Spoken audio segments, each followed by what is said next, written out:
Thanks for tuning into Black Box Mobile. Today we're going to be talking about a phone that's not the newest phone on the market, but there's two good reasons for that. Reason number one, the current gen version of this phone is very expensive. And number two, well, if you search hard enough, and you do got to search, you can find last gen, which is plenty powerful for a fraction of the price. We're talking about the Sony, let me get this right, the Sony Xperia 1 Mark IV. Love the name Sony.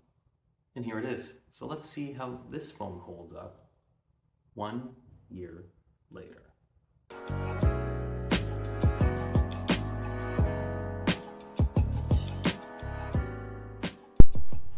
So without diving too far into text and specs, because people who are interested in this phone probably already know what it's all about, we could still run over the basics. Let's start with design, since this is what people see before they even turn on the phone. It's rare when a company doesn't change anything over a few years and it actually works to their benefit.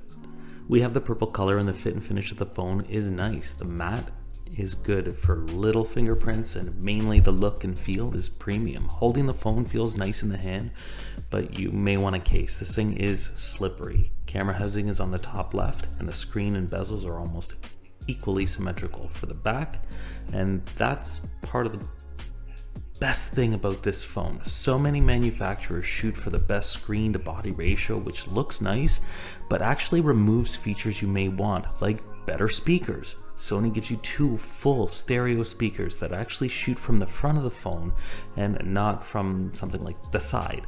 Secondly, the most possible important thing that we feel is the selfie camera is housed inside the bezel. Never understood why screen to body ratio is so important when your screen to, I'm not really sure what you'd call it, screen to screen ratio is actually hampered. You're missing a piece of it. So the old design feels new and again, practical.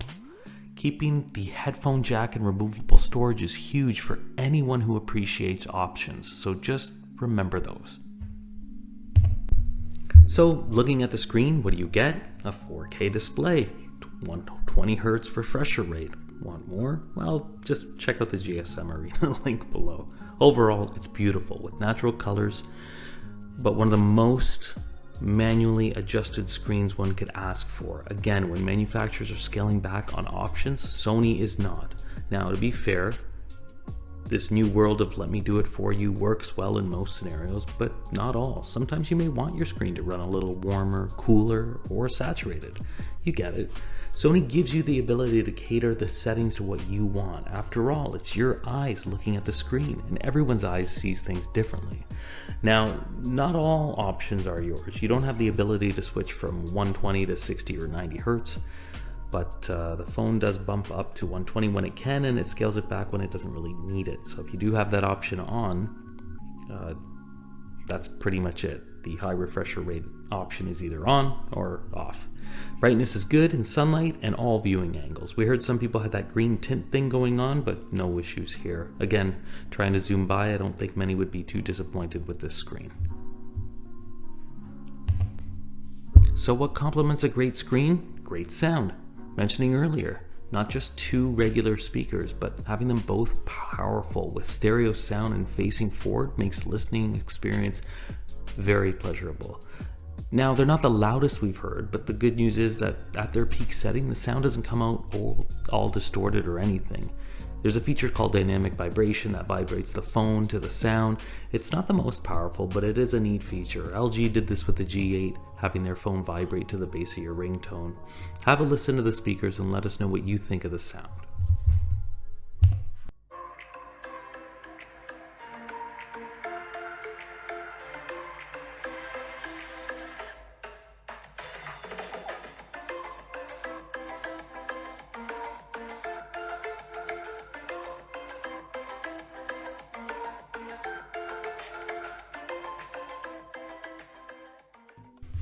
Okay, let's get to the cameras. I know we're skipping a lot of content, but whatever. With Sony, these tend to get a bit hard to critique because of two reasons: what the user want and what the manufacturers give.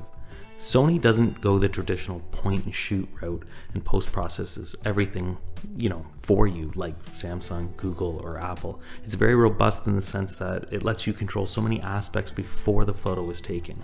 Much like a DSLR, it's about presetting your shot, relying on the hardware to give the best result. And the result is really impressive most of the time if you know how to use the camera. Only two things we notice would be nice if Sony post-process, and that would be handle a little more HDR and a little noise reduction at night. And what we found, skin tones sometimes were not always accurate. Even hair sometimes seemed a bit more red than what was present. It almost seems that the phone is trying to lift up skin tone when it recognizes you're trying to photograph a person, which leads to just overexposure. Again, because there's not too much post going on.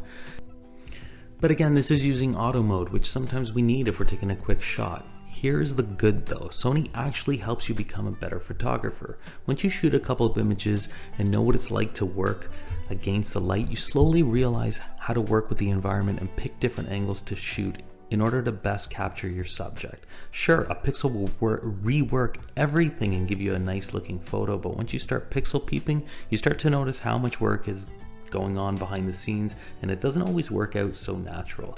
A person's face may be more visible when shot against the sun or something bright, but you can see how pixelated and blemished it looks because there's a lot of post going on. Meanwhile, with the Sony, the image is extremely dark, but applying some of your own post editing can actually lead to a better shot overall. You just need to put in the effort. Don't get me wrong, oftentimes the Pixel will just take the better looking shot because of all the software enhancements Google uses.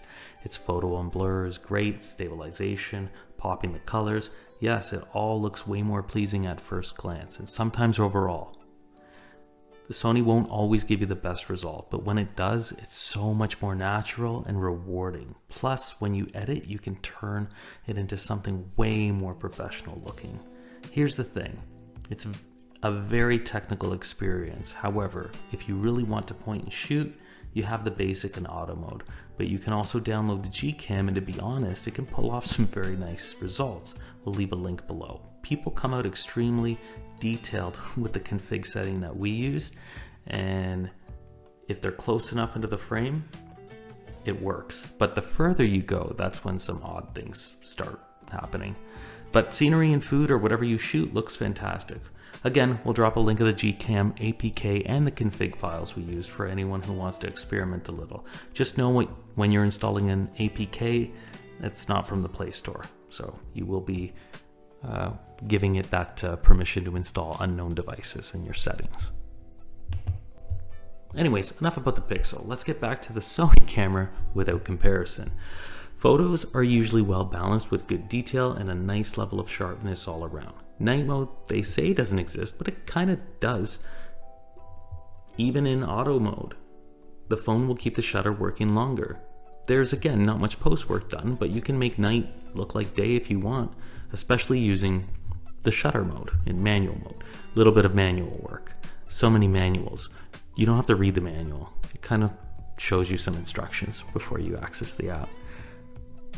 With the Xperia, you really need to keep the phone still though if you want the subjects to look clear. It's not the best, but not bad working with a little bit of light. Video is really good too, with basically 3 apps to work with. Using Photo Pro in basic mode is like your typical smartphone experience. There's a little toggle to switch between photo and video, which is the easiest way to film and switch between all lenses while doing so. Then there's Video Pro. This app gets a lot more in depth with a ton of options and recording modes and even streaming capabilities straight from the phone. Cinema Pro enhances the options a little more and makes you feel like you're actually working on a project, catering down to specific settings and using them in one single project, which is cool because it kind of saves everything together in a specific folder, and when you start to switch settings, it lets you know that you're going to create another project. Regardless, all these files can still be used in one editing program, but it's a cool way to ensure that whatever you're working on is streamlined with the same frames or settings, and they don't look different from each other. This app has a good choice of color presets, or looks as they call it, bringing in Venice CS for a very professional tone. And we know the Xperia 1 Mark V builds upon this. This is a creator's dream, especially for a smartphone, something you can carry in your pocket. It's pretty incredible, the options that Sony gives you.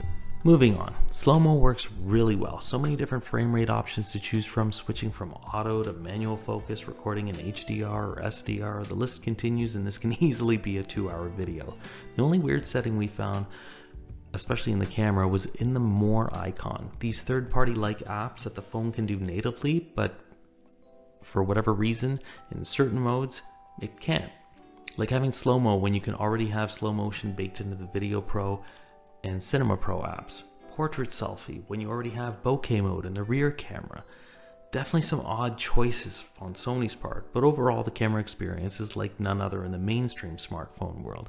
It entices you to try new things, making you want to learn more about photography. Honestly, it's really great, but a lot of it depends on you.